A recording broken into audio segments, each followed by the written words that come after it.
Good morning students. நம்ம இப்போ தோரோவோட where I lived what I lived அந்த சாப்டர் பார்த்துட்ருக்கோம். This is the second part. First part பார்க்காதவங்க ஃபஸ்ட்டு பார்ட் பார்த்துட்டு இதை பாருங்கள். This the continuation of first part. Thoreau அவரோட லைஃபோட பர்பஸை கண்டுபிடிக்கணும் அப்படிங்கிற ஒரு நோக்கத்துக்காக அவர் என்ன பண்ணுறாருன்னா, தனியாக போய் கொஞ்ச நாள் வாழ்ந்துட்டு வருவோம், நம்ம ரெஃப்ளெக்ட் பண்ணுவோம். Because he lived in the age of introspection. நம்மளே இன்ட்ரோஸ்பெக்ட் பண்ணி நம்மளோட லைஃப் பர்பஸை கண்டுபிடிக்கணும், ஒரு ஸ்பிரிச்சுவலாக நம்ம வாழணும் அப்படிங்கிறதுக்கோசரம் ஒரு 2 years 2 months 2 days வால்டன் அப்படிங்கிற ஒரு பாண்ட் பக்கத்தில் அவர் போய் வாழ்கிறாரு. அதோட எக்ஸ்பீரியன்ஸை தான் இந்த புக்கில் ஷேர் பண்ணுறாரு. Will continue. மேலே போல்டில் கொடுத்துருக்குது ஒரிஜினல் டெக்ஸ்ட், கீழே கொடுத்துருக்குது அதுக்கான மீனிங். நம்ம ஒரிஜினல் டெக்ஸ்ட்டை லைன் பை லைன் படிக்கணும். நான் மீனிங் மட்டும் படித்து எக்ஸ்பிளைன் பண்ணிட்டு போகிறேன். He climbed a nearby hill that had been cleared of trees. அவர் என்ன பண்ணுறாருன்னா, இப்போ ஒரு கேபின் அமைச்சு இருக்கார், நிறைய பேர்ட்ஸ்லாம் பார்த்துட்டு. அப்புறம் ஒரு நாள் பக்கத்தில் இருக்க மலைக்கு ஏறி போகிறாரு. அந்த மலையில் ஒரு பகுதி மட்டும் ஃபாரஸ்ட்லாம் கட் பண்ணி வச்சுருக்காங்க. அந்த மாதிரியான ஒரு பகுதிக்கு ஏறி போகிறாரு. From there he could see a beautiful view across the pond through an opening in the hills. அங்கேருந்து ஒரு ஆள் அந்த பாண்டை பார்க்க முடியுது. அந்த மலை குன்றிலேருந்து பாண்டை பார்க்க முடியுது. எதனால் அப்படின்னா, அங்கே இருக்க மரத்தெல்லாம் கட் பண்ணிட்டதுனால, நடுவில் மறைச்சிட்டு இருக்க மரத்தெல்லாம் கட் பண்ணி வச்சுருக்கனால பாண்டை பார்க்க முடியுது. The sloping hills gave the illusion of a river valley as if a stream flowed out that way. அந்த மலைச்சரிவு அவருக்கு எப்படி ஒரு ஃபீல் தருது அப்படின்னா, ஒரு ஆறு அந்த வழியாக ஓடுற மாதிரி ஒரு கற்பனை, ஒரு illusion. It's not reality, it's illusion. அப்படி ஒரு ஃபீல் அவருக்கு தருது. ஒரு ஸ்ட்ரீம் அந்த வழியாக போகிற மாதிரி, நம்ம காணல் நீர் சொல்கிற மாதிரி அவருக்கு அந்த மாதிரி அந்த ஸ்லோப்பில் அப்படி ஒரு ஃபீலிங், அந்த வழியாக ஒரு ஆறு போன மாதிரி ஒரு ஃபீலிங் வருது. In reality no stream existed, it was just a visual suggestion. அவருக்கு but the stream there was none அப்படின்னு அவர் சொல்கிறார்ல. நிஜத்தில் அவருக்கு ஸ்ட்ரீம் கிடையாது, ஒரு கற்பனையாக தான் அவர் சொல்கிறாரு. இந்த டெக்ஸ்ட் ஃபுல்லாமே பல விஷயங்கள் கற்பனை பண்ணியிருப்பார். எது ரியாலிட்டி, எது அவரோட இமேஜினேஷன் அப்படிங்கிறத நீங்கள் படிக்கும்போது ஐடென்டிஃபை பண்ண முடிஞ்சிருக்கணும். Looking through the opening, he could see a far away blue tinted hills on the horizon. இந்த கம்பேரிசன் தான் ரொம்ப முக்கியம். அவர் அந்த மலையை பார்க்கும்போது, அந்த மலையிலிருந்து அவர் பார்க்கும்போது தூரத்தில் ப்ளூ டிண்டட் ஹில்ஸ், அந்த ஹில்ஸ் என்ன சொன்னால், தூரத்தில் இருக்க மலை ஹில்ஸ்லாம் எப்படி இருக்குது அப்படின்னா ப்ளூ கலரில் இருக்கும். அந்த வானத்தோட கலர் பட்டு ப்ளூ கலரில் இருக்குது அப்படின்னு சொல்கிறாரு. அது ஒரிஜினல் டெக்ஸ்ட்டில் எப்படி சொல்லியிருக்காங்கன்னா, I looked between and over near the green hills of some distant and higher one in the horizon tinged with blue. தூரத்தில் இருக்க பச்சை கலர் மலை தான் பார்க்குறாரு. பட் அது நீல நிறத்தால் போர்த்தப்பட்ட மாதிரி ஒரு ஃபீலிங் இருக்குது. Indeed, by standing on the tiptoe, I could catch a glimpse of some of the peaks of the still bluer and more distant mountain ranges in the northwest. அவர் இன்னமும் டிப்டோவில் நிற்கிறாரு.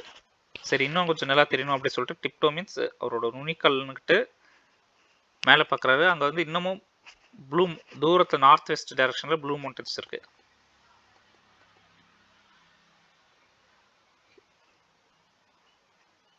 Next line is very important. Those 3 true blue coins from heaven's own mint. இது ஒரு important comparison. So இதை ஞாபகம் வச்சுக்கோங்க. அந்த blue மவுண்டன்ஸ்லாம் எப்படி இருக்குன்னா, ப்ளூ காயின்ஸ் மாதிரி இருக்கும். மின்டட் பை ஹெவனில் அச்சடிக்கப்பட்ட ஒரு ட்ரூ ப்ளூ காயின் நாணயம் மாதிரி அவருக்கு அந்த மலைகள்லாம் தெரியுது. தூரத்தில் பார்க்கும்போது இங்கேருந்து பார்க்கும்போது தூரத்தில் இருக்க மலைகள்லாம் எப்படி இருக்குன்னா, சொர்க்கத்திலிருந்து அச்சடிக்கப்பட்டு வந்த உண்மையான நாணயங்கள் இதுதான் அப்படி சொல்கிறாரு.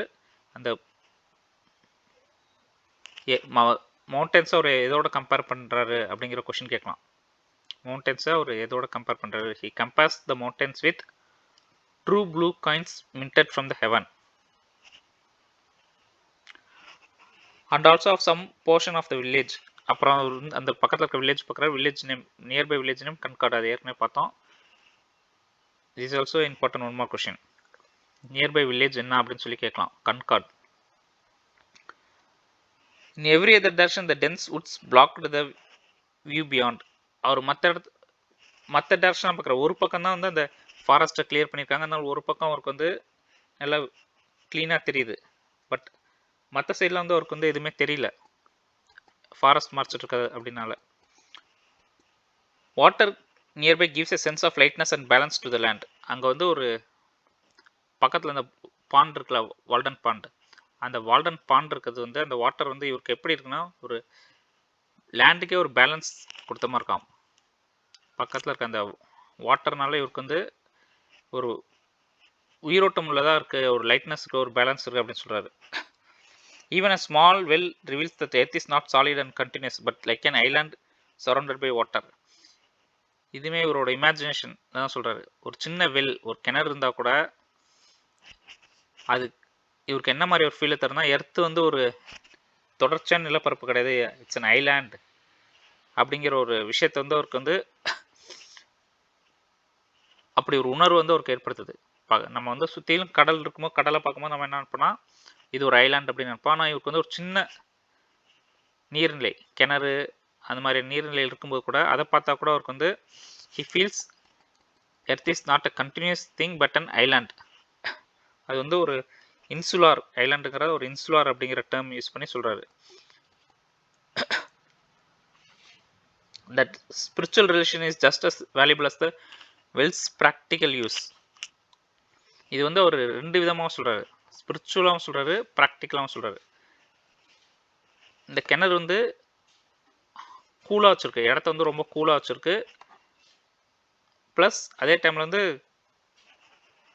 It's also giving a spiritual relation. இல்லை ஏன் வந்து இங்கே cooling butter, especially butter cool பண்ணுறது அப்படின்னு எதுக்காக சொல்கிறாங்கன்னா, வால்டன் பாண்ட் வந்து அது வந்து ஒரு நார்மலாக இருக்க பாண்டு கிடையாது. ஐஸ் நிறைய டைம் வந்து வின்டர் சீசனில் வந்து அது வந்து தண்ணி வந்து ஐஸாக மாறிடும். தட் வில் சி இந்த latter part of the text. Walden pond வந்து ரொம்ப ஐஸாக மாறிடும். அந்த ஐஸ் எடுத்தவங்க என்ன பண்ணுவாங்கன்னா, நம்ம இப்போ எதுக்கு இப்போலாம் நம்ம ஃப்ரிட்ஜ் வந்து அப்புறம் ஐஸ் எதுக்குலாம் பயன்படுத்துகிறோமோ அது மாதிரி அவங்க ஒரு காலத்தில் பயன்படுத்திட்டு இருந்தாங்க. ஜூஸில் போட்டு குடிக்கிறதுக்கு இது மாதிரி வந்து ஐஸை வந்து இப்போ நம்ம ரெஃப்ரிஜரேட்டர் வச்சு ஐஸ் உருவாக்குறோம். பழைய காலத்தில் வந்து இயற்கையாக வருதுல்ல, குளங்கள் குட்டையில் இருக்க தண்ணி வந்து இயற்கையாக ஐஸாக மாறும். நம்ம ஊரில் மாறாது, பட் ஃபாரின் கண்ட்ரிஸில் யூரோப் அண்ட் அமெரிக்கா குளிர் பிரதேசங்கள் அது மாதிரி மாறும். அதை அவங்க எடுத்து ப்ரிசர்வ் பண்ணி அதை வந்து அவங்க யூஸ் பண்ணுவாங்க. அதுக்கு தான் இங்கே சொல்கிறாரு, அந்த வெளில இருக்க தண்ணி வந்து எதுக்குன்னா பட்டரை கூல் பண்ணுறதுக்கு, அப்படின்னா அந்த தண்ணியே ரொம்ப கூலாக இருக்குன்னு அர்த்தம். He speaking about Walden Pond. Then இங்கே இருக்க சென்னையில் இருக்க ஐசோஸே வந்து ஃபாரினர்ஸ் இங்கே ஸ்டே பண்ணப்போ, அதாவது பிரிட்டிஷர்ஸ் இங்கே ஸ்டே பண்ணப்போ அவங்களுக்கான ஐஸை ப்ரிசர்வ் பண்ணி வைக்கிறதுக்கான இடம் தான் அது. அதுக்காக தான் அந்த பில்டிங்கே கட்டினது. When I looked across the pond from this peak toward the Sudbury Meadows, that Sudbury Meadows அது வந்து இம்பார்ட்டன்ட். பக்கத்தில் இருக்க மெடோஸ் பேர் என்னன்னு கேட்கலாம். சட்பெரி மெடோஸ், டிஸ்டன்ட்டில் இருக்க தூரத்தில் இருக்கக்கூடிய ஒரு மெடோ. அங்கேருந்து அவர் என்ன பண்ணுறாரு, சட்பெரி மெடோஸை பார்க்குறாரு. அந்த பாண்டு தாண்டி அந்த பக்கம் வந்து சட்பெரி மெடோஸை பார்க்குறாரு. During floods the meadows seemed raised, perhaps deserted by a mirage, like a coin floating in a bowl of water. அந்த ஃப்ளட்டு வந்த டைமில், வெள்ளம் வர டைமில் அவர் அந்த மெடோஸ் பார்த்தா எப்படி இருக்குன்னா, அது வந்து அப்படியே கொஞ்சம் உயர்ந்து காணப்படுமா. சாதாரண நிலப்பரப்புன்னு உயர்ந்து காணப்படும். அதை எதோட கம்பேர் பண்ணுறேன்னா, காயின் வந்து ஏ போல் ஆஃப் வாட்டரில் மிதந்தா எப்படி இருக்கும், சுற்றிலும் தண்ணி, இந்த நிலம் மட்டும் எப்படி இருக்கு, அந்த தண்ணியை தாண்டி கொஞ்சம் உயரமாக இருக்குது. அந்த மெடோஸோட நிலப்பரப்பு கொஞ்சம் கடல் மட்டத்தோட உயரமாக இருக்கிறதுனால அங்கே மட்டும் தண்ணி போகாது, அதை சுற்றிலும் தண்ணி இருக்கும். அந்த மெடோஸ் மட்டும் எப்படி இருக்கும், தண்ணியில் முழுகாமல் கொஞ்சம் மேலே இருக்கும். அது இவருக்கு பார்க்க எப்படி இருக்குன்னா, ஒரு காயின் வந்து தண்ணியில் மிதக்கிற மாதிரி இருக்கான். சுற்றிலும் நிலப்பரப்பு தண்ணியாக இருக்குது, நடுவில் மட்டும் கொஞ்சம் நிலப்பரப்பு இருக்குது அப்படிங்கிறத அவர் சொல்கிறாரு. The land across the pond looked fragile and separate, as if it were floating just because of the small pond in between. அந்த பாண்டுக்கு அந்த பக்கம் இருக்க நிலம் எல்லாமே வந்து ரொம்ப தனியாக நிற்குமா டூரிங் தட் ஃப்ளட்டு. ஏன் அப்படின்னா இதை சுற்றியும் தண்ணி இருக்கு, அது மட்டும் தனியாக நிற்கிது அப்படின்னு சொல்றாரு. This made him reflect that all land is just temporary and surrounded by water, emphasizing life's impermanence and the illusion of stability. இது எல்லாமே வந்து ஒரு நேச்சர்ல இருந்து கற்றுக்கூடிய விஷயம். நேச்சரை ஃபிலாசபை பண்ணுறாரு. அவர் சுற்றி இருக்க நேச்சரை வந்து அவர் என்ன பண்ணுறாரு, ஃபிலாசபை பண்ணுறாரு. He gets spiritual relation through nature. அந்த நீர்நிலையில் சுற்றி இருக்க தண்ணியை பார்க்கும்போது இவருக்கு என்ன தோணுதுன்னா, நம்ம லைஃப்பும் ஒரு டெம்பரவரி, இம்பர்மனன்ட். அது வந்து நிலத்தை வந்து ஸ்டெபிலிட்டிக்கு மெட்டஃபரா சொல்கிறாரு. லேண்டை வந்து ஸ்டெபிலிட்டிக்கு மெட்டஃபரா சொல்கிறாரு. வாட்டர் வந்து இட் இஸ் மோர் லைக் அந்த ஸ்டெபிலிட்டியை குறைக்கிறதுக்கான ஒரு டெத், அது கூட வச்சுக்கலாம். நம்மளை சுற்றிலும் லேண்டை சுற்றி வாட்டர் இருக்க மாதிரி இந்த லைஃப்பை சுற்றி இம்பர்மனன்சி தான் இருக்குது. It's not permanent. அது வந்து ரொம்ப ஸ்டேபிளாலாம் இருக்குன்னு நினைக்க முடியாது அப்படின்னு அவர் சொல்கிறாரு.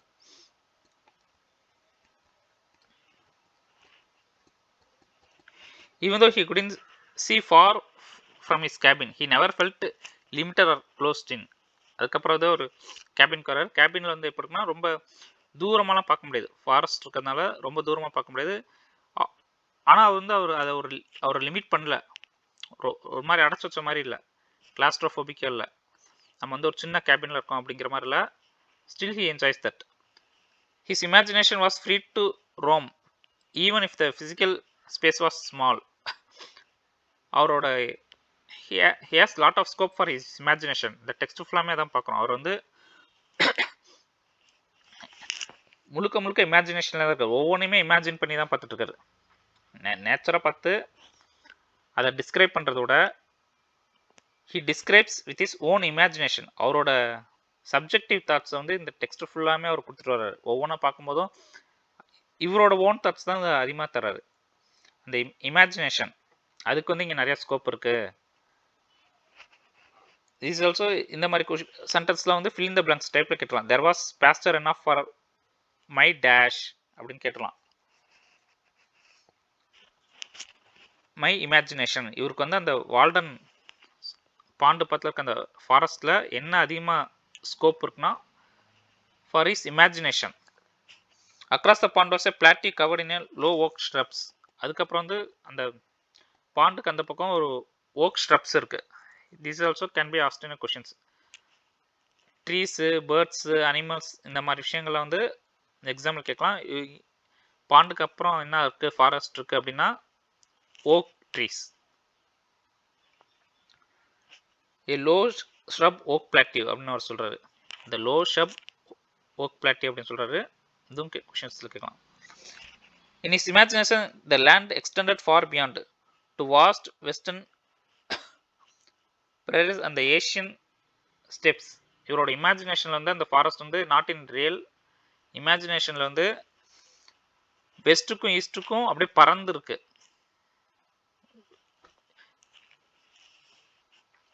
It symbolically offered enough space for all of humanity to live freely and wander.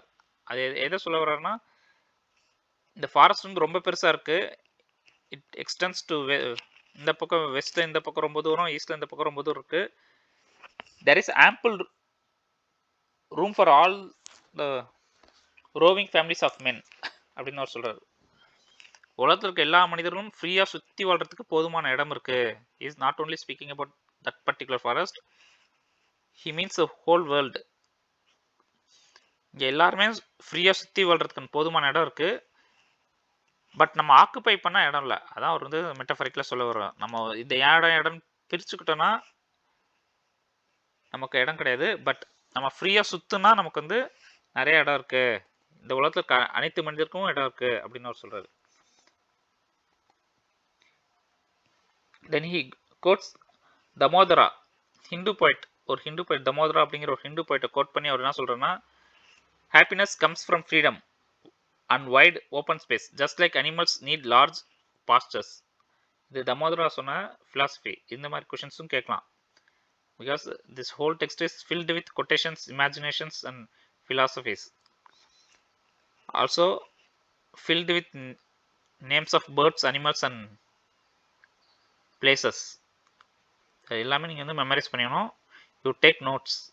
தமோதரா அப்படிங்கிற ஒரு ஃபிலாசபர், ஹிந்து ஃபிலாசபர், அவர் என்ன சொல்கிறாருன்னா, there are none happy in the world but beings who enjoys freely a vast horizon அப்படின்னு சொல்கிறாரு. இதான் வந்து அவரோட original quotation. there are none happy in the world but beings who enjoy freely a vast horizon. யார் வந்து இந்த உலகத்தில் ஃப்ரீயாக சுற்றுறாங்களோ அவங்கள தவிர மற்ற யாருமே ஹாப்பியாக இல்லை. வித்தவுட் எனி பேர்டன், எந்த ஒரு பேர்டனும் இல்லாமல் ஃப்ரீயாக சுற்றக்கூடியவங்க அவங்க மட்டும்தான் ஹாப்பியாக இருக்காங்க அப்படி சொல்கிறாரு. அதே தான் தோரம் சொல்கிறாரு. நம்ம ஃப்ரீயாக சுற்றுறதுக்கான இடம் இது. Both place and time where change living at. அவருக்கு வந்து அந்த வால்டனில் வாழ்கிறது வந்து அவருக்கு பிளேஸும் சேஞ்ச் ஆயிடுச்சு, டைமும் சேஞ்ச் ஆயிடுச்சு. Every thing has changed. He felt spiritually closer to the parts of the universe and historical periods that inspired him. இவர் வந்து எப்படி டைமும் பிளேஸும் சேஞ்ச் ஆச்சுன்னா, பிளேஸ் அவர் வந்து வேற ஒரு யூனிவர்ஸில் வர்ற மாதிரி, அந்த யூனிவர்ஸோட ஒரு க்ளோஸ் லிங்க் வந்த மாதிரி அவர் ஃபீல் பண்ணுறாரு. இட்ஸ் அவர் டவுனில் வாழ்ந்ததுக்கும் இங்கே வாழ்ந்த சம்மந்தமே இல்லாத ஒரு வித்தியாசமான ஒரு spiritual connection with the universe, with the space. அதே மாதிரி டைமை பொறுத்த வரைக்கும் ஒரு ஹிஸ்டாரிக்கல் டைமில் போய் வாழ்ந்த மாதிரியான ஒரு ஃபீலிங் அவருக்கு கிடைக்கிது. அவர் எந்த ஹிஸ்டாரிக்கல் டைம் இன்ஸ்பயர் பண்ணிச்சோ அந்த ஹிஸ்டாரிக்கல் டைமில் போய் வாழ்ந்த மாதிரி, maybe he is referring to stone age or like that. அந்த மாதிரி ஒரு டைம் வந்து அவர் வந்து இயற்கையோட வாழ்ந்த ஒரு காலகட்டம் மனிதன். அந்த மாதிரி ஒரு காலகட்டத்தில் ஒரு வாழ்கிற ஒரு ஃபீலிங் கிடைக்குது. அதனால ஒரு ஸ்பேஸ் அண்ட் டைம் ரெண்டுமே சேஞ்ச் ஆன ஒரு ஃபீலிங் கிடைக்குது. His cabin felt just as remote and mysterious at the distant stars. இவருக்கு வந்து எந்த அளவுக்கு ஸ்பேஸில் டிஃப்ரென்ஸ் வருது அப்படின்னா, அவர் வந்து தூரத்தில் இருக்கக்கூடிய ஒரு நட்சத்திரத்தில் வாழ்கிற மாதிரி. இங்கே பூமியிலேருந்து அஸ்ட்ரானமஸ் வாட்ச் பண்ணுவாங்களே, அந்த அஸ்ட்ரானமஸ் வாட்ச் பண்ணக்கூடிய தூரத்தில் இருக்கக்கூடிய ஒரு நட்சத்திரத்தில் வாழ்கிற மாதிரி, வேற ஒரு கிரகத்தில் வாழ்கிற மாதிரி அவருக்கு வந்து ஒரு ஃபீலிங் கிடைக்குது. People tend to imagine ideal places far away in distant heavenly parts of the cosmos. பொதுவாகவே வந்து நம்ம வந்து கற்பனை பண்ணுவோம், நம்ம தூரத்தில் ஏதோ ஒரு டிஸ்டன்ட் லேண்டில் இருக்க மாதிரி. நம்ம லிட்ரேச்சர், நிறைய லிட்ரேச்சர் உட்டோப்பியன் லிட்ரேச்சர்னு பார்ப்போம். அது எல்லாமே ஒரு பர்ஃபெக்ட் லேண்ட் எங்கேயோ தூரத்தில் இருக்குது அப்படின்னு சொல்லி கற்பனை பண்ணுறதான். ஆனால் தோரம் என்ன சொல்கிறாரு, அப்படி ஒரு இடத்துல நான் வாழ்கிறேன். In reality, not in my imagination, in reality it self I am ஒரு ரேர் டிலெக்டபிள் பிளேசஸில் நான் வந்து ஒரு ரிமோட் பிளேஸில் ஒரு செலெஷியல் கார்னர் ஆஃப் த சிஸ்டம், இந்த காஸ்மாஸில் ஒரு செலெஷியல் கார்னர், அங்கே வந்து நான் வாழ்ந்துட்டுருக்கேன் அப்படின்னு சொல்கிறாரு. Behind the constellation Cassiopeia's chair far from noise and disturbance. அங்கே வந்து ஒரு கான்ஸ்டலேஷனை பற்றி சொல்கிறார், ஒரு ஸ்பெசிஃபிக் கான்ஸ்டலேஷன், கசோப்பியாஸ் சேர், நட்சத்திர கூட்டம். கான்ஸ்டலேஷன் அப்படின்னா நட்சத்திர கூட்டம். அந்த மாதிரி ஒரு நட்சத்திரத்தை கூட்டம் நம்ம வந்து நிறைய இப்போ மேஷம் ரிஷபம் அப்படின்லாம் சொல்ல 27 கான்ஸ்டலேஷன்ஸ். அந்த மாதிரி இது ஒரு கான்ஸ்டலேஷன். அங்கே வந்து எந்த ஒரு நாய்ஸும் டிஸ்டர்பன்ஸ் இல்லாமல் தனி தீவில் வாழ்ந்துட்டு இருக்கா, ஒரு தனி வேற்று கிரகத்தில் வாழ்ந்துட்டு இருக்க மாதிரி ஒரு விஷயத்த சொல்றாரு.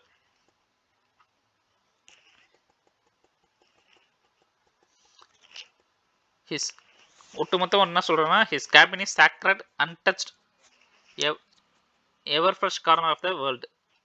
யாரும் போகாத ஒரு untouched place போயிருக்கேன் அப்படிங்கிறத அவர் சொல்றாரு. He compares his remote peaceful home to a distant star and constellation, suggesting it's just a majestic and far from worldly life. Again repeating the same thing. He felt a distant from the conventional society as if he lived among the stars.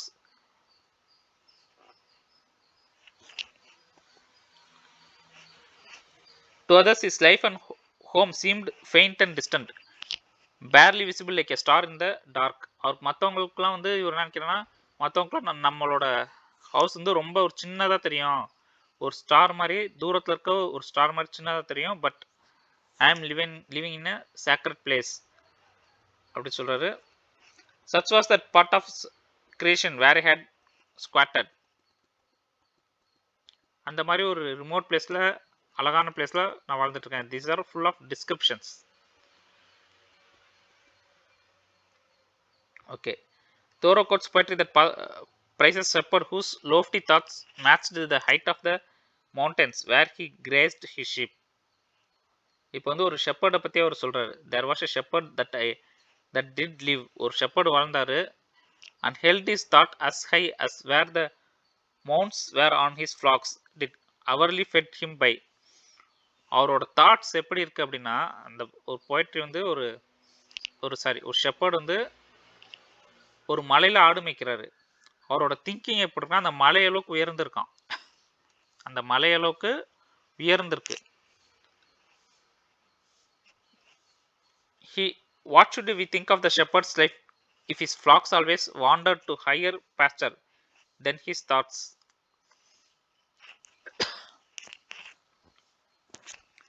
அவர் வந்து அடுத்து நம்மள ஒரு question கேட்குறாரு. ஒரு அந்த shepherd வந்து அவர் மேய்க்கிற ஆடோட அது எவ்வளோ உயரத்துக்கு போதோ அதை விட அதிகமாக திங்க் பண்ணணும். ஒரு அனிமல் திங்கிங் கூட அதிகமாக இருக்கணும். Our thinking must rise as high as our surroundings அப்படி சொல்கிறாரு. அவர் ஆடு வந்து மலையில் உயரத்தில் மேய்து, ஆனால் அவரோட திங்கிங் இப்போ இருக்குது அந்த மலையோட உயரமாக இருக்குது, அந்த மாதிரி இருக்கணும் அப்படின்னு அவர் சொல்கிறாரு. நம்மளோட திங்கிங் வந்து நம்ம இருக்கிற சரௌண்டிங்ஸோட ஹையாக இருக்கணும். It should always higher then animals. Each morning encourage him to live simply and purely in harmony with nature. அதுக்கப்புறம் வந்து ஒவ்வொரு மார்னிங்கும் அவருக்கு வந்து அவரை இன்ஸ்பயர் பண்ணுது. எந்த டைம் இன்ஸ்பயர் பண்ணுது அப்படின்னு கேட்கலாம் நம்ம கொஷின். அவரோட எந்த மார்னிங் ஆஃப்டர்நூன் ஈவினிங் அப்படின்ட்டு ஒவ்வொரு மார்னிங் வந்து அவர் இன்ஸ்பயர் பண்ணுது. To live simply and purely harmony with nature. Every morning was cheerful invitation to make my life of equal simplicity and I may say innocence with nature herself. This is a quotation. ஒவ்வொரு மார்னிங்கும் அவர் வந்து invite பண்ணுது, அவர் inspire பண்ணுது. எதுக்குன்னா to live a simple life. He wrote Aurora with the same passion as the ancient Greeks did. And the Aurora means here dawn,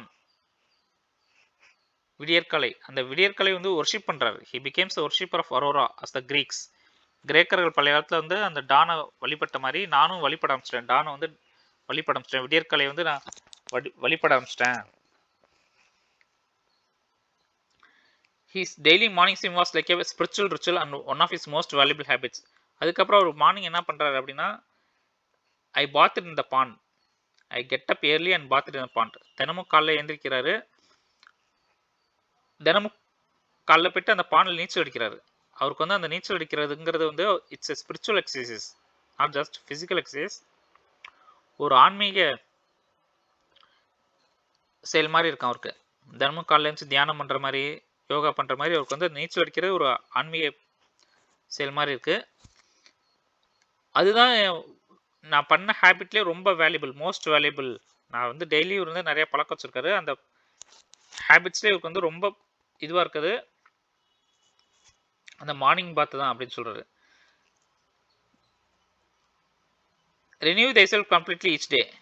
அந்த குளிக்கிறது அவருக்கு ஏன்னா ஒவ்வொன்றுலேருந்து ஒரு ஸ்பிரிச்சுவல் மெசேஜ் எடுத்துக்கிறாரு. இப்போ தூரத்தில் ஒரு மலையை பார்த்தா அதில் வந்து ஸ்பிரிச்சுவல் மெசேஜ், ஒவ்வொரு விஷயத்துலையுமே அவர் சுற்றி நடக்கிற மெசேஜ் அவருக்கு வந்து கிடச்சிட்டே இருக்கு. ஒரு ஷெப்பர்டு பார்த்தா அதில் வந்து நம்மளோட தாட்ஸ் வந்து அந்த மலையோட ஹைட்டாக இருக்கணும் அப்படிங்கிற ஒரு மெசேஜ் அவர் கிடைக்குது. அது மாதிரி டெய்லி குளிக்கிறதுல அவருக்கு என்ன மெசேஜ் கிடைக்குது அப்படின்னா, we have to renew our self daily. நம்மளே தினம் புதுப்பிச்சுக்கணும். ஃபிசிக்கலாகவும் புதுப்பிச்சுக்கணும், ஸ்பிரிச்சுவலாகவும் புதுப்பிச்சுக்கணும். நம்ம எப்படி டெய்லி குளித்தோம்னா நமக்கு ஒரு புத்துணர்வு கிடைக்குதோ, நம்ம உடம்பை புதுப்பிச்சுக்கிறோமோ அழுக்கெல்லாம் நிற்கி, அது மாதிரி நம்ம ஸ்பிரிச்சுவலாகவும் நம்ம வந்து அதை புதுப்பிச்சுக்கணும். அந்த அண்டர்ஸ்டாண்டிங் தான் எனக்கு கிடச்சது. I can understand that. அந்த மாதிரி அண்டர்ஸ்டாண்டிங் தான் எனக்கு கிடச்சிது அப்படின்னு சொல்கிறாரு. மார்னிங் பிரிக் பேக்ஸ் த ஹீரோயிக் ஏஜஸ். அவருக்கு வந்து அந்த மார்னிங் டைமில் வந்து ஒரு ஹீரோயிக், இந்த லெஜண்ட்ஸ் வாழ்ந்த ஒரு டைம் வந்து அவருக்கு வந்து கொண்டு வரதான். Dawn works nobility and clarity of legendary times. இந்த லெஜண்ட்ஸ் லிட்ரேச்சரில் படிக்கக்கூடிய, ஹிஸ்ட்ரியில் படிக்கக்கூடிய அந்த லெஜண்ட்ஸ் வாழ்ந்த டைம், அதை அந்த ஒரு கிளாரிட்டி அவருக்கு வந்து கிடைக்குது. Even the soft sound of a mosquito don't moved him as deeply as the call to glory or war. இவர் வந்து அந்த மஸ்கிட்டோ, சின்ன மஸ்கிட்டோட சத்தம் மார்னிங் டைமில் இருக்கிறது வந்து அவருக்கு எப்படி இருக்குன்னா, பழைய காலத்தில் ஒரு போர் டைமில் ஒரு ட்ரம்பட் வாசிப்பாங்களே, அல்லது ஒரு ஃபேம், ஏதாவது ஒரு போரில் வெற்றி அடைஞ்சப்பறம் ஒரு ட்ரம்பட் வாசிக்கிற மாதிரி அவருக்கு வந்து அது தோணுதான். ஒரு சாதாரண மஸ்கிட்டோட சவுண்டு கூட அந்த அளவுக்கு ரொம்ப வேல்யூபிள் திங்காக இருக்குது. Each and every thing is valuing. நம்ம ஸ்பேரோவில் படிச்சிருப்போம், டூ பிஸியாக இருக்கிறதுனால ஸ்பேரோவை இக்னோர் பண்ணணும். ஸ்பேரோ பயத்தில் here is not at all busy, so is observing every thing.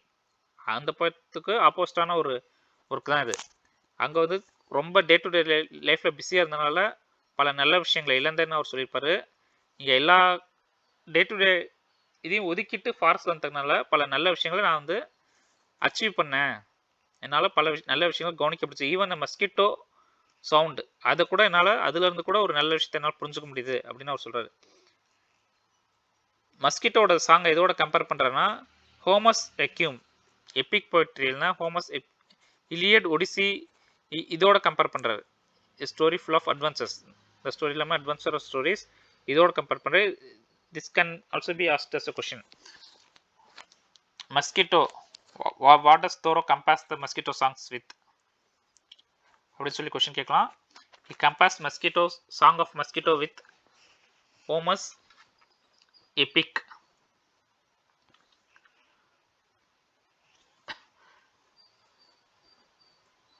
Like Homer's heroes, the mosquito's flight was full of purpose and mythic quality.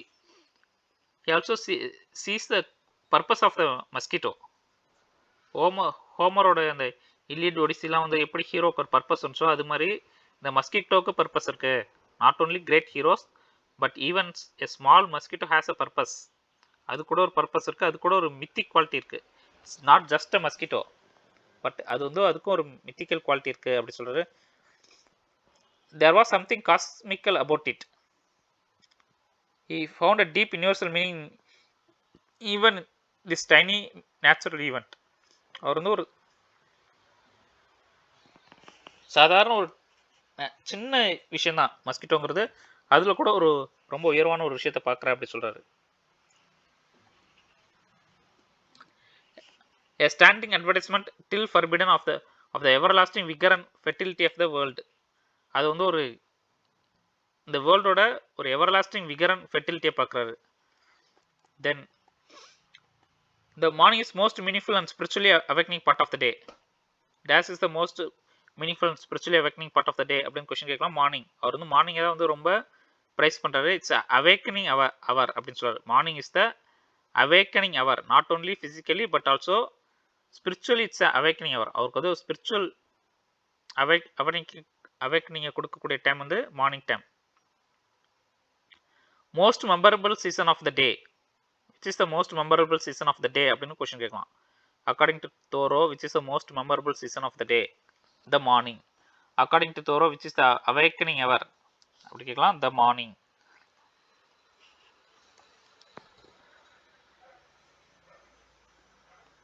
At morning we are least sleepy physically and spiritually. Morning டைமில் தான் நம்ம வந்து ரொம்ப அவேக்கண்டாக இருப்போம்.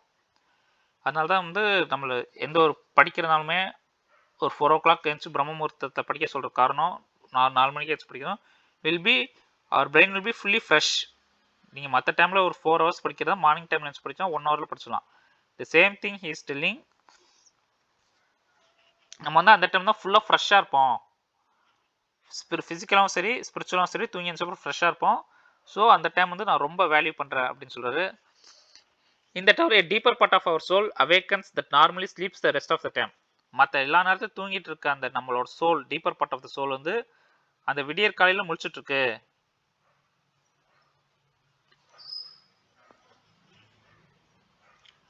And for an hour at least some part of us awake, some part of us அப்படிங்கிற அந்த சோலை சொல்றாரு.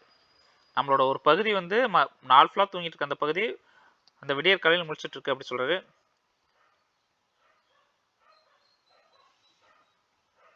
A day lacks meaning if you don't wake up driven by your own inner calling or spiritual force. நம்ம வந்து நம்மளா ஒரு awakened, நமக்குள்ள இருந்து ஒரு விழிப்பு வரல காலையில, to which we are not awaken by our genius. அந்த ஜீனியஸ் கேபிட்டல் ஜியில் கொடுத்துருக்காரு. Genius is our inner intelligence. நமக்குள்ள ஒரு இன்னர் இன்டெலிஜென்ஸ் இருக்கு. அந்த இன்னர் இன்டெலிஜென்ஸ்னால நம்மளா வந்து ஒரு அவேக்கன் ஆகல அப்படின்னா அந்த நாளே வேஸ்ட் அப்படிங்கிறாரு. நமக்குள்ள ஒரு விழிப்பு வரணும். விடியற் காலையில் ஏஞ்சோன்னு நமக்குள்ள வந்து இதை நம்ம இன்னைக்கு செய்யணும், அல்லது நம்மளோட பர்பஸ் இன்னையோட பர்பஸ் இதான், இன்னைக்கு வந்து நம்ம வாழ போகிறது இதுதான் செய்யணும் அப்படிங்கிற ஒரு இன்னர் ஜீனியஸ் நம்மளை வந்து ஒரு அவேக்கன் பண்ணும். நம்ம எப்படி ஒரு எக்ஸாம் டைமில் வந்து ரொம்ப ஒரு காஷியஸாக ஏஞ்சி படிப்போம் விடிய காலில், அந்த மாதிரி இன்னைக்கு நம்ம இதை செய்ய போகிறோம் அப்படிங்கிற ஒரு விழிப்போடு ஏஞ்சுன்னா அந்த நாள் வந்து பயனுள்ள நாள். இல்லாட்டி little is expected of the day. அப்படி இல்லாமல் நம்ம மெக்கானிக்கலாக ஏஞ்சோம் அப்படின்னா we can't expect much from that day. நம்ம வந்து அன்னைய நாளில் வந்து எதுவுமே அதிகமாக எதிர்பார்க்க முடியாது. if you wake up by just because of alarm or servant of the day, it's often a hollow start. நம்ம வந்து அலாரம் வச்சுட்டோ இல்லது ஒரு சர்வெண்ட் வந்து நம்மளை எழுப்பிட்டாலோ இட்ஸ் a hollow start. நம்மளா வந்து இதை செய்யணும் அப்படின்னு சொல்லிட்டு விடியற் காலையில் எழுந்திரிக்கணும். நம்ம அலாரம் வச்சுட்டு சர்வெண்ட்ஸ்ல எழுந்திரிக்கூடாது அப்படின்னு அவர் சொல்றாரு. we should rise with fresh purpose from our own inner growth. நமக்குன்னு ஒரு purpose. each and every day has a purpose like our whole life has a purpose. நம்ம ஒட்டுமொத்த வாழ்க்கைக்கும் ஒரு பர்பஸ் இருக்கு. அதே மாதிரி each and every day has a purpose. இன்னைக்கு நம்ம இந்த பர்பஸ்க்காக ஏந்திரிச்சிருக்கோம், இதை வந்து இன்னைக்கு செஞ்சு முடிக்கணும் அப்படிங்கிற ஒரு அவேக்கனிங்கோட இருந்துச்சா அந்த நாள் வந்து ஃப்ரூட்ஃபுல்லாக இருக்கும். Otherwise it won't be fruitful அப்படி சொல்றாரு. accompanied by the undulations of the celestial music instead of factory bells. இது வந்து factory bells he means alarm, ஒரு industrial noise, ஒரு artificial noise. அது மூலியமா இந்த எந்திரிக்காம we should get up through our own inspiration and a fragrance filling the air to a higher life than we fell asleep from. நம்ம வந்து ஒரு தூங்க போகும்போது நம்ம தூங்கினப்ப இல்லை தூங்க போகிறதுக்கு முன்னாடி எங்கே இருந்தோமோ அதை விட மார்னிங் வந்து ஒரு எலிவேட்டட் லைஃப்பில் இருப்போம். ஒரு தூங்க போனப்போ இருந்ததை விட தூங்கினதை விட தூங்குற டைமில் இருந்ததை விட மார்னிங் ஏந்திரிக்கும் போது ஒரு எலிவேட்டட் லைஃப்பில் இருப்போம், ஒரு உயர்ந்த இடத்துல இருப்போம். அது வந்து நம்ம ப்ராப்பராக யூஸ் பண்ணிக்கணும். Even night time and darkness can be valuable if they lead to growth and renewal. இந்த நைட் டைமும் டார்க்னஸுமே இட் ஷுட் பி வேல்யூபிள். ஏன்னா அதுதான் வந்து நம்மளுக்கு க்ரோத்துக்கும் ரெனியூவலுக்கும் அது வந்து நம்ம பயன்படுது. A person who doesn't believe there is a holier hour each morning, then he has lived as a lost hope. ஒருத்த வந்து அந்த மார்னிங் டைம் வந்து வேல்யூ பண்ணல, இட்ஸ் ஹோலியர் ஹவர் அப்படின்னு வேல்யூ பண்ணல, அந்த மார்னிங் டைம் அவர் யூஸ் பண்ணல. Early morning his speaking about early morning 4 o'clock 5 o'clock அந்த மாதிரி சொல்றாரு. அதை வேல்யூ பண்ணல, அதை மிஸ் பண்றான்னா he is living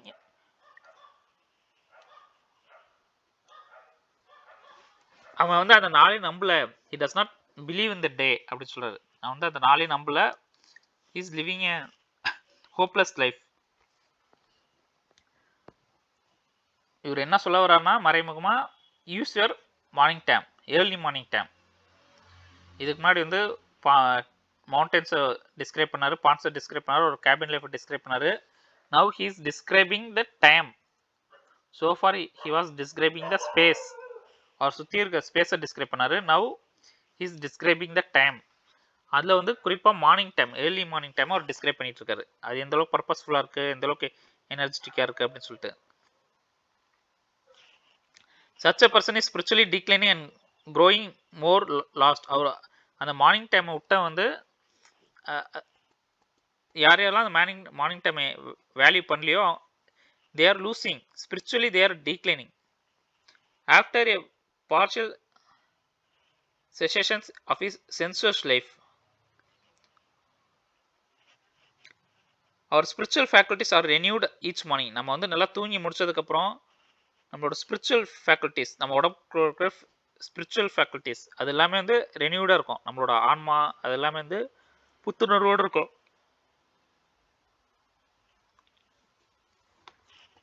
our inner spirit gets another chance daily to create a better life. அது வந்து நமக்கு ஒவ்வொரு நாளும் புது புது லைஃபை தரும். Thoreau believes that the important meaningful things happen in the freshness of the morning. He quotes the Vedas to support the idea that the wisdom awakens at dawn. அவர் வந்து அதுக்கப்புறம் வந்து all intelligence awakes with the morning அப்படின்னு வேதத்தில் இருக்கக்கூடிய ஒரு quotation கொடுக்குறாரு. இது ஒரு கொஸ்டின் கேட்கலாம். he is inspired by Thoreau is inspired by dash philosophy, Buddhist philosophy, Christianity philosophy, Islam philosophy, Hindu philosophy அப்படின்னு சொல்லி ஒரு கொஸ்டின் கேட்கலாம். மேபி ரிலீஜியஸாக அவங்க கேட்க வாய்ப்பு இல்லை. பட் சம்டைம்ஸ் அவங்க வந்து எந்த philosophy, either communist philosophy or something like that கேட்கலாம். அவங்க வந்து எந்த ஃபிலாசபியில் இன்ஸ்பயர் ஆனார்னா Hindu philosophy. Each and every one has some inspiration. ஒரு சிலர் புத்திஸ்ட் ஃபிலாசபியில் இன்ஸ்பயர் இருப்பாங்க, ஒரு சிலர் Hindu philosophy. Like that he is inspired by Eastern philosophy. Overall சொன்னால் Eastern philosophy, both Buddhism and Hinduism. அதில் ஸ்பெசிஃபிக்காக இங்கே ஒரு அதிகமாக கோட் பண்ணுறது வேதாஸ். போய்ட்ரி நாட் அந்த fairest and most memorable of the actions of men dated from such an hour. நிறைய பேர் போயம்ஸ், கிரேட் ஒர்க்ஸ் எல்லாமே மார்னிங் டைம் தான் இன்ஸ்பயர் ஆச்சு அப்படின்னு அவர் சொல்கிறாரு.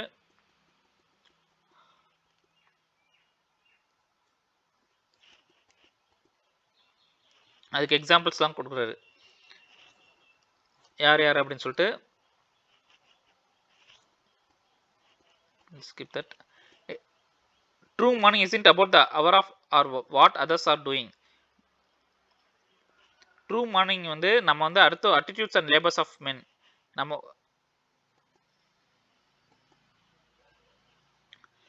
ஒரு காலை பொழுது வந்து நம்ம என்ன பண்ண மாட்டோம், not what the clock say or attitudes of and labors of men.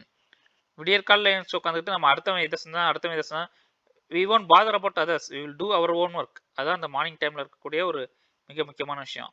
நம்ம மார்னிங் டைமில் எழுந்திரிக்கிறனாலே, மார்னிங் டைமில் எழுந்து யாரும் ஒருத்தர் 4 மணிக்கு எழுந்து he won't waste time in gossiping, he won't waste time in watching TV like that. அந்த மார்னிங் டைமில் எழுந்தாலே definitely we are going to use it fruitfully. Morning is a state of being when you are truly awake inside. அது வந்து it's not just எழுந்திருக்கிறோம் அப்படிங்கிற கிடையாது, it's a state of being. அது நம்மளோட ஒரு உள்ள இருக்கக்கூடிய ஒரு நிலை. விடியற்காலில் எழுந்திருக்கிறது அப்படிங்கிறது it's a state of being. Moral reform is the effort to throw off sleep. Spiritual laziness, அதுல இருந்து நம்ம வந்து எழுந்திருக்கணும். Train to improve oneself morally means train to awaken from spiritual laziness. ஒரு ஸ்பிரிச்சுவல் லேசினஸ்ல இருந்து நம்ம வெளியில வர்றது, விடியற்காலில் நம்ம தூங்குறோம்ல, அந்த தூக்கத்தை விட்டு வெளில வர்றதான் வந்து ஒரு ஸ்பிரிச்சுவல் ஒரு அதுதான் வந்து மாரல் ரிஃபார்ம். நம்மளே சரிப்படுத்துறதுக்கான ஒரு வழி. நம்ம அந்த தூங்குற நேரத்தை குறைச்சி விடியற்காலையில் ஏஞ்சி உட்காந்து வேலை செய்கிறோம், அந்த ஸ்பிரிச்சுவல் லேசிலேருந்து வெளில வரோம் அப்படிங்கிறது நம்மளை நாம ரிஃபார்ம் பண்ணுறதான முதல் படியே தான். நம்ம லைஃப் சேஞ்ச் ஆனா first we should get up early. This is the thing he is telling.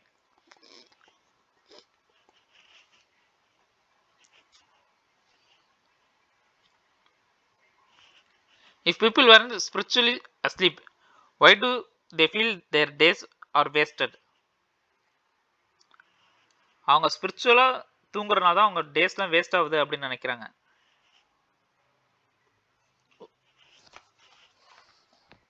They are not much such poor calculators. It is not because they are bad at managing time, they are just not truly awake.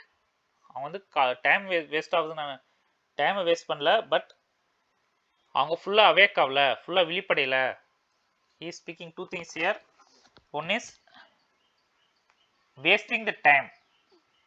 ஒருத்தர் வந்து ஏன் டைமை waste பண்ணுறான் அப்படின்னா, is not unwanted திங்ஸை செய்கிறனால வந்து waste பண்ணல, but is doing everything in unawakened state. ஒரு விழிப்பற்ற நிலையில் எல்லா செயலும் செய்கிறார், அதனால தான் அவங்க டைம் வேஸ்ட் பண்ணுறாங்க இல்லையா. It is not about the what he is doing, but how he is doing. ஒருத்தர் ஒரு நாளை வேஸ்ட் பண்ணுறான்னா அதுக்கு காரணம் வந்து அவன் என்ன செய்கிறாங்கிறது காரணம் இல்லை. நான் இப்போ டிவி பார்த்து டைம் வேஸ்ட் பண்ணேன், இல்லை கதை புக் படித்து டைம் வேஸ்ட் பண்ணேன் அப்படின்னு அவர் சொல்ல வரல. But whatever you are doing unawakened state. ஒரு விழிப்பற்ற நிலையில் நீங்கள் வந்து ஒரு கான்சியஸாக செய்யாமல் நிறைய விஷயம் செய்கிறனால தான் நீங்கள் வந்து டைமை வேஸ்ட் பண்ணுறீங்க அப்படின்னு அவர் சொல்லுது. Most people are awake just enough to work, but very few R awake enough to think deeply. இந்த அவேக் அப்படிங்கிற தூங்கி விழிப்படைதல் அப்படிங்கிற ஒரு விஷயத்துக்கு வந்து பெரும்பாலான மக்கள் வந்து வேலை செய்கிற அளவுக்கு தான் முழிக்கிறாங்க. They are half awake, not fully awake. அவங்க வேலை செய்கிறதுக்கு எந்த அளவுக்கு முழிச்சிருந்தா போதுமோ அந்த அளவுக்கு முழிச்சிருக்காங்க இல்லையா. திங்க் பண்ணுறதுக்கு எந்த அளவுக்கு முழிக்கணுமோ அந்த அளவுக்கு முழிக்கவே இல்லை யாருமே. அந்த டே ஃபுல்லாமே அவங்க தூங்கிட்டு தான் இருக்காங்க. They are not at all thinking. Most people அவங்க ஒரு பாதி தூக்கத்தை இருந்துக்கிட்டு ஒர்க் பண்ணிட்டு இருக்காங்க. Because scientifically also it's has proven நம்ம பிரெயின் வந்து ஃபுல்லாகவே அவேக் ஆகாது எப்போதுமே. ஸ்மால் ஒரு குறிப்பிட்ட பகுதி தான் நம்ம பிரெயின் வந்து எப்பொழுதும் அவேக்காக இருக்கும். எப்பொழுது மீன்ஸ் நம்ம முடிச்சுட்டு இருக்க டைமில். பட் பெரும்பாலான பகுதி மூளையில் வந்து it's still in a sleepy state. நம்ம சடனாக ஒரு ஷாக் வருது அப்படின்னா நம்ம ரொம்ப ஆக்டிவாக இருப்போம். அப்போ வந்து நம்ம பிரெயின் ஃபுல்லாகவே அவேக் ஆகிடும். திடீர்னு ஒரு பாம்பு வருதுன்னா நம்ம வந்து ஃபுல்லாக டக்குன்னு அவேர் ஆகும். நம்ம ஒட்டுமொத்த உடம்பும் செயல்பட ஆரம்பிச்சிடும். அப்போ வந்து நம்ம ரொம்ப அவேராக இருப்போம். But not in the normal time. அதான் அவர் சொல்ல வர்றாரு. நம்ம வந்து ஃபுல்லாக அவேக்க ஆகலை. ஒரு வேளை நினச்சி பாருங்கள், நம்ம ஒரு ஆபத்து வரும்போது எந்த அளவுக்கு நம்ம ரொம்ப விழிப்போடு இருக்குமோ அதே அளவுக்கு விழிப்போட டே ஃபுல்லாக இருந்தால் எந்த அளவுக்கு ஃப்ரூட்ஃபுல்லாக இருக்கும், எந்த அளவுக்கு நம்ம டைம் வேஸ்ட் பண்ணாமல் இருப்போம். அதுதான் அவர் சொல்ல வர்றாரு. You are not awaken fully. நம்ம வந்து ஒரு விழிப்பற்ற நிலைமையிலேயே வந்து நம்ம எல்லாத்தையும் செஞ்சுட்ருக்கோம். Only 1 in 100 million to a poetic or divine life. நம்ம வந்து வெறும் ரொம்ப கோடியில் ஒருத்தர், 10 கோடியில் ஒருத்தர், 100 millions, 100 கோடியில் அது மாதிரி வச்சுக்கலாம். 100 millions பீப்புள்னா 10 கோடி. அந்த அளவுக்கு ஒருத்தர் தான் வந்து ரொம்ப இன்ஸ்பயர்டாக, ரொம்ப அவேக்கண்டாக, ஒரு போய்டிக்காக, ஒரு ஸ்பிரிச்சுவல் லைஃப் வாழ்கிற அளவுக்கு விழிப்போடு இருக்காங்க. மற்ற எல்லாமே வந்து தூக்கிட்டு தான் இருக்கோம். To be awake is to be alive. நம்ம வாழ்கிறோம் அப்படின்னாலே we have to be awake. விழிப்படையணும், விழிப்புணர்வோடு செய்யணும். This is a Buddhist philosophy. He is not mentioning it. ஆனால் புத்தர் வந்து அவர் வாழ்நாள் முழுக்க சொன்ன விஷயம் வந்து இதுதான், விழிப்போட செய்யணும் அப்படிங்கிறத அவர் சொன்னார். The same thing he is telling.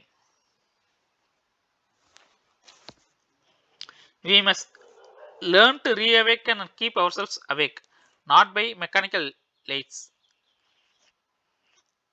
நம்ம வந்து நம்மளை அவேக்காக வச்சுக்க ட்ரை பண்ணோம், not through external tools like alarms or routines. நம்ம வந்து மெக்கானிக்கலாக இருக்கக்கூடாது, வெளியில் இருக்க மெக்கானிக்கல் நம்பி நம்ம விழிப்போட வச்சுக்கூடாது. நம்மளே we have to be awaken அப்படி சொல்கிறாரு. First he started with rising at early morning. அதில் ஆரம்பிச்சாரு. then slowly he shift towards awakened state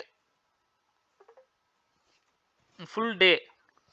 காலையில் ஏந்திரிக்கிறது வேற, அன்னைக்கு நாள் முழுக்க விழிப்புணர்வோடு செயல்படுறாரு. முழிச்சுட்டு இருக்கிறது சொல்ல அவர் விழிப்புணர்வோடு செயல்படுற, அதுதான் அவர் வந்து பேசுகிறார். மெக்கானிக்கலாக இல்லாமல் you have to be spiritually mentally awaken state.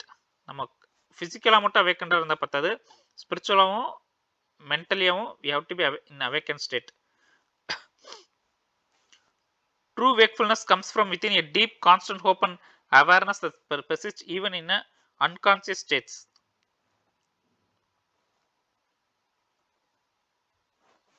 நம்மளோட உண்மையான விழிப்புணர்வு வேக்ஃபுல்னஸ் எங்கே இருந்து வரும்? நமக்குள்ளே இருந்து வரும். ஒரு கான்ஸ்டன்ட் ஹோப்பு, ஒரு அவேர்னஸ் அது கூட இருக்கும். ஒரு அன்கான்சியஸ் ஸ்டேட்டில் கூட வந்து நமக்கு வந்து அந்த அவேர்னஸ் இருக்கும் அப்படின்னு சொல்கிறாரு. I know of more encouraging fact that the unquestionable ability of man to elevate his life by a conscious endeavor. எப்படி அந்த விழிப்புணர்வு வரணும்? ஒரு ஹியூமன் வந்து how he can improve to that awakened state அப்படின்னா கான்சியஸ் என்டிவர், தொடர்ச்சியான முயற்சி, intentional effort. ரொம்ப வந்து இதுக்காக வந்து நம்ம வந்து திடீர்னு ஒரு நாள் நம்ம இப்போ முடிவு பண்ணுறோம் இன்னையிலிருந்து நம்ம ரொம்ப அவேர்னஸாக இருப்பேன்னு. சடனாக டக்குன்னு உடனே அவேர்னஸ் வந்துடாது. Awareness means just give a little example for your understanding what is awareness.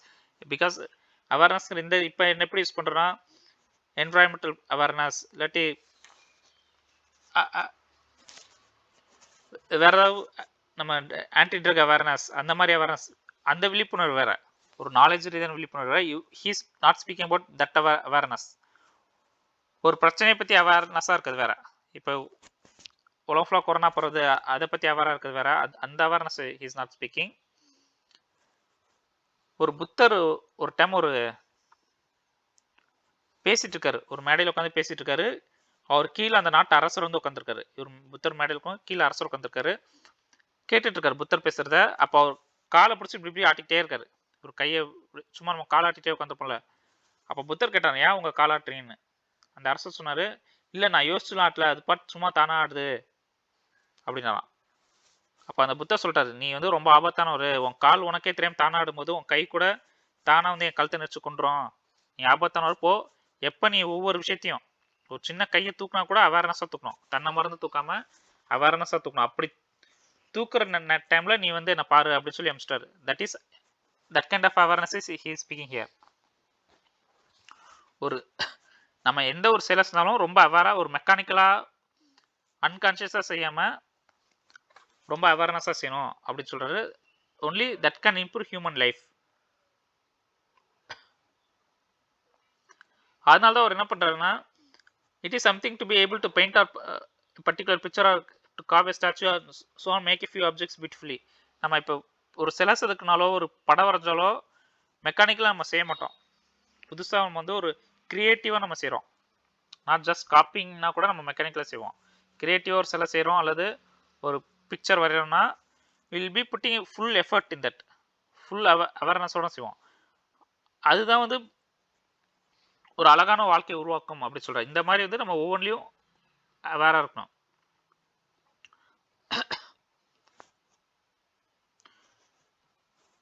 இதே அவேர்னஸை நம்ம படம் வரைகிறப்ப பெயிண்டிங்கில் இருந்த அவேர்னஸை நம்ம we have to put it in our life too. But even greater is the ability to shape how we perceive the world morally and spiritually improving our own perspective on life.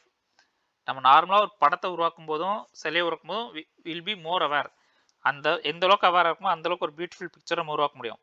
If you apply the same awareness to our own life, நம்மளோட perspective of life, நம்ம spiritual awakening, moral awakening, இதுக்கெல்லாம் வந்து அந்த அவேர்னஸை பயன்படுத்தணும் அப்படின்னா it will improve our life. These are all more philosophic. To affect the quality of the day, that is the highest of arts. இருக்க கலைகளிலே வந்து எது மிகச்சிறந்த கலைனா ஒரு நாளோட குவாலிட்டியை வந்து மாற்றுறது.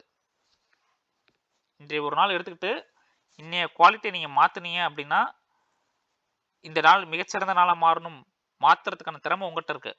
ஒவ்வொரு நாளையும் மிகச்சிறந்த நாளாக மாற்றுறதுக்கான திறமை உங்கள்கிட்ட இருக்குது. அந்த திறமை தான் இருக்க கலைகளே மிகச்சிறந்த கலை.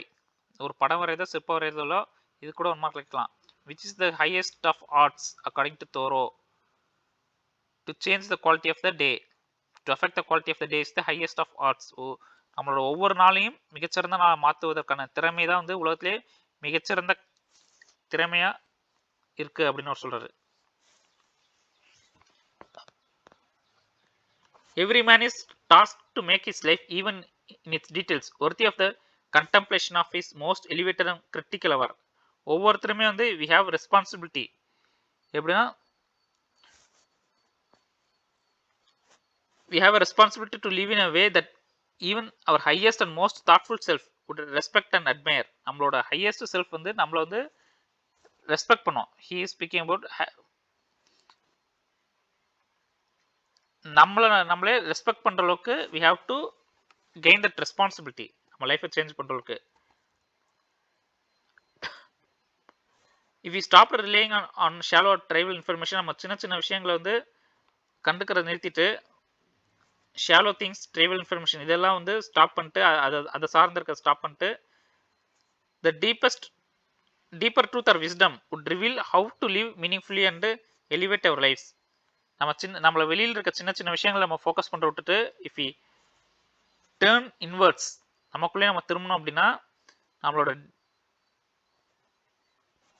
Inner truth, inner wisdom, deeper truth அது வந்து நம்மளை என்ன பண்ணும், நம்மளை வந்து ஒரு மீனிங்ஃபுல் லைஃப்பை நோக்கி கொண்டு போவோம். I went towards because I wish to live deliberately.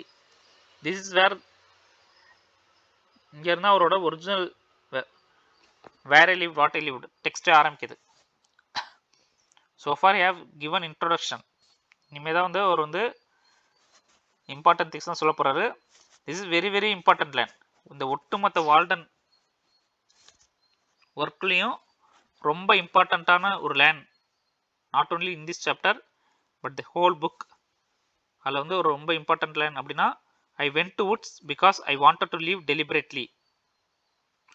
The purpose of is living 2 years 2 months 2 days. எதுக்காக நான் இங்கே வந்தேன் அப்படிங்கிறத இப்போ தான் அவர் சொல்கிறார். இது வரைக்கும் அவரோட இமேஜினேஷனை ஹியூமரஸாக பேசினார், அவர் வாழ்ந்த இடத்த டிஸ்கிரைப் பண்ணார். But then he moves towards philosophy. ஒரு நாள் எப்படி கழியணும் அப்படிங்கிறதுக்கான ஃபிலாசபி பேசினார். Not only he is giving his own purpose why he ஏன் வந்து இங்கே வாழ்ந்தேன் அப்படிங்கிறதுக்கு இது வந்து 99% எக்ஸாம்பிள் கொஸ்டின் கேட்க வாய்ப்பு இருக்கு. ஐ went to woods because I wish to live dash deliberately. நான் எதுக்காக வுட்ஸுக்கு போனேன், ஃபாரஸ்ட்டுக்கு போனேன்னா ஐ want to live purposefully and with intention. நம்ம ரொட்டீன் லைஃப்ல வந்து எனக்கு ஒரு பர்பஸே இல்லாமல் அது பாட்டுக்கு நாள் ஓடிட்டே இருக்கு. என்ன எதுக்காக வாழ்றேன்னு தெரியாம அளவுக்கு நாள் ஓடிட்டே இருக்கு. I want to learn the purpose of the life. I want to know the purpose of the life and I want to live it. நான் அந்த பர்பஸை தெரிஞ்சுக்கிட்டு எதுக்காக வாழ்றேன், எதுக்காக இந்த பூமியில் பிறந்திருக்கேன், எதுக்காக வாழ்றேன்னு தெரிஞ்சுட்டு அந்த வாழ்க்கையை வாழணுங்கிறதா தான் நான் ஃபாரஸ்ட் இருந்தேன் அப்படி சொல்றாரு. அந்த deliberately it's important one more question again and again I'm saying. He wanted to focus on life's basics and discover its true lessons. Essential facts of life. அவர் வந்து எதுக்காக அங்கே ஃபாரஸ்ட் வந்து மறுபடியும் சொல்றாரு. To front only the essential facts of life and see if I could not learn what if it had to teach. வாழ்க்கை எனக்கு என்ன சொல்லி தரணும்னு நினைக்கிறதோ அதை நான் கற்றுக்க முடியாதா அப்படிங்கிற ஒரு நினைப்போடு தான் நான் ஃபாரஸ்ட் வந்திருக்கேன். லைஃப்பில் எசென்சியல் திங்ஸ் இருக்கும்ல, அதை நான் தெரிஞ்சுக்கணும். ஜஸ்ட் பணம் சம்பாதிக்கிறது, சொத்து சேர்க்கறது, கல்யாணம் பண்ணி குழந்தை குத்தி, இதெல்லாம் வந்து it's not an essential, it's a routine life. ஆனால் இதை தாண்டி ஒரு எசென்ஷியல் திங் லைஃப்பில் இருக்குது apart from our routine life. அதை நான் தெரிஞ்சுக்கிறதுக்காக நான் வந்து என்ன பண்ணேன், ஐ வென்ட் டு வுட்ஸ். இந்த லைஃப் நமக்கு ஏதோ ஒன்று டீச் பண்ணுது, அது என்ன டீச் பண்ணுன்னு தெரிஞ்சுக்கிறதுக்காக ஐ went to Woods. And not when I came to death discover that I had not lived. நான் சாகும்போது என்ன யோசிக்க கூடாது, நான் இன்னும் வாழவே இல்லையே அப்படின்னு சொல்லி யோசிச்சிடக்கூடாது. அதுக்காக நான் வாழ வந்தேன். இங்கே சாகும்போது எனக்கு வந்து அப்போ ஒரு ரிலேஷன் கிடைக்கிறது. நம்ம ஒட்டுமொத்த வாழ்க்கையை வந்து அன்னெசரி திங்ஸில் வந்து நம்ம வேஸ்ட் பண்ணிட்டோம், எதெல்லாம் வந்து வாழ்க்கையில் முக்கியமற்ற விஷயமோ அதில் வேஸ்ட் பண்ணிட்டோம்னு நான் அப்படி ஒரு நினைப்பு சாகும்போது வந்துடக்கூடாது. நான் அதனால தான் என்ன பண்ணேன், நான் இங்கே வந்தேன். I do not wish to live what was not life, living is so dear. nor did I wish to practice resignation unless it was quite necessary. அவர் வந்து எது வாழ்க்கையிலையோ அதை வாழ விரும்பல. I do not wish to live what was not life. எது வாழ்க்கையிலையோ அதை நான் வந்து வாழ விரும்பல. எனக்கு வந்து வாழ்க்கைனா ரொம்ப பிடிக்கும். At the same time I don't want to practice resignation. I did not wish to practice resignation unless it was quite necessary. Resignation means to live in a remote area. இவர் இப்போ நீ இருக்கிற மாதிரி சமூகத்தை விட்டு நான் ரிசைன் பண்ணிட்டு வந்துடல, சமூகத்தை ஒதுங்கி நான் வரல. ஐ want to live with my self. நான் சமூகத்தை வெறுத்து அங்கேருந்து ஒதுங்கி வரல.